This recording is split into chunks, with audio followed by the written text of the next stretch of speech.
তো সেই বিএনপি যারা কর্তা ব্যক্তি রয়েছেন, সামরিক যারা উপদেষ্টা রয়েছেন, তারা এখানে কি সমঝোতায় এসেছেন?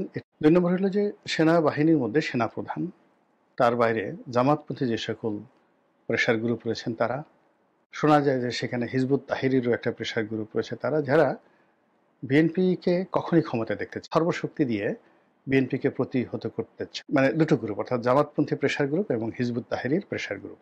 যিনি এখন সেনা প্রধান রয়েছেন মিস্টার ওয়াকারুজ্জামান, তিনি এখন কি চিন্তা করছেন?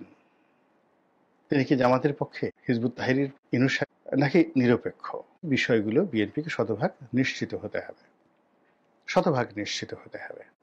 এরপরে যেটা আছে সেটা হলো তারেক রহমান সাহেব এই মুহূর্তে আসবেন, চলাফেরা করবেন এবং তার সেই চলাফেরার জন্য রাষ্ট্রের পক্ষ থেকে তার নিরাপত্তার বিষয়ে যদি শতভাগ এই গ্যারান্টি, রাষ্ট্রীয় গ্যারান্টি না পাওয়া যায়, তাহলে তার ব্যক্তিগত নিরাপত্তার জন্য নিজস্ব বিনিয়োগ, নিজস্ব চেষ্টা এবং তদবির, এটা বর্তমান প্রেক্ষাপটে খুবই ঝুঁকিপূর্ণ।